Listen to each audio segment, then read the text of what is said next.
Assalamualaikum warahmatullahi wabarakatuh.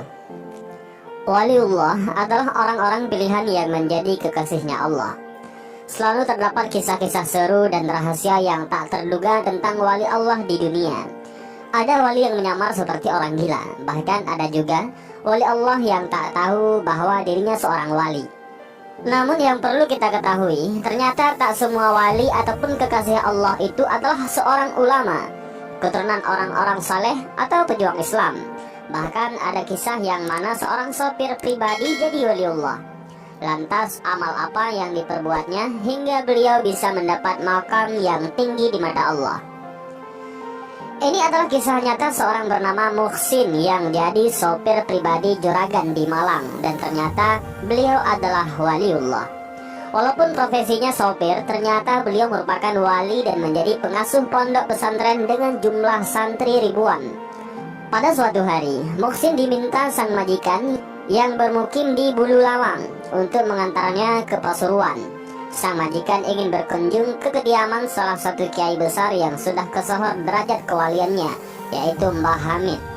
Sebagai sopir yang baik dan rajin bekerja, Muhsin pun mengantar sang majikan tadi. Mereka berdua menempuh perjalanan kurang lebih 1 jam. Dan akhirnya mereka sampai di pondok pesantren Kiai Hamid bin Abdullah bin Umar Pasuruan. Sesampainya di pondok, Muhsin tak mengantar majikannya masuk ke dalam ruang tamu sang kiai.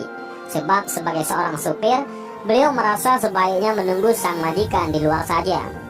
Namun ternyata Kiai Hamid tak mau menerima majikan tadi jika Muhsin sopirnya tak diajak masuk ke ruang tamu. Akhirnya sang majikan memanggil Muhsin dan memintanya untuk ikut masuk. Sang majikan pun berkata, "Kiai Hamid tidak mau menerima kedatanganku kalau kamu tidak ikut masuk." Muhsin kemudian terheran. Dalam hatinya ia bertanya, "Kenapa Kiai Hamid tidak mau menerima majikanku kalau aku tidak ikut ke dalam?" Akhirnya Muhsin ikut masuk ke ruang tamu. Perlah Kiai Hamid menyambut sang majikan dan dirinya dengan hangat. Di tengah obrolan, tiba-tiba Kiai Hamid bertanya kepada Muhsin amalan-amalan apa yang dijalaninya selama ini. Muhsin pun menjawab, ia hanya menjalani berbagai amalan yang dilakukan oleh masyarakat pada umumnya. Karena penasaran, sang majikan pun bertanya, "Tadi kenapa Kiai menolak kedatangan saya ketika saya masuk sendirian ke kediaman Kiai?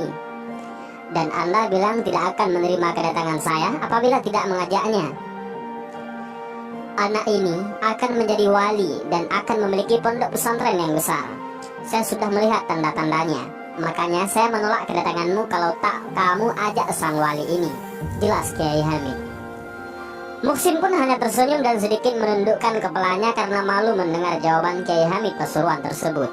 Beliau sendiri tidak pernah mengetahui kalau ia akan menjadi seorang waliullah.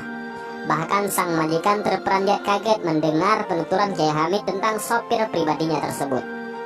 Setelah sekian lama, kisah ini pun menyebar ke berbagai pelosok. Maka satu persatu para orang tua mengirimkan anak-anaknya kepada Kiai Muhsin untuk belajar agama Islam. Semula hanya 5 murid dan bertempat di musala dekat rumah majikannya.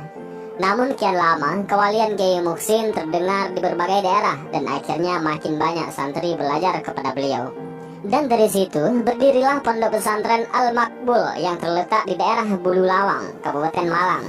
Dan setahun kemudian santrinya mencapai 100. Dan semakin tahun jumlah santrinya pun terus bertambah.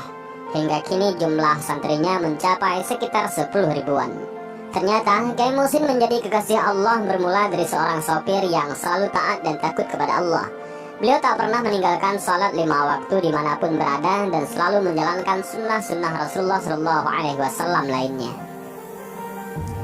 Dari kisah ini kita bisa belajar bahwa siapapun bisa menjadi wali Allah ataupun kekasihnya Allah.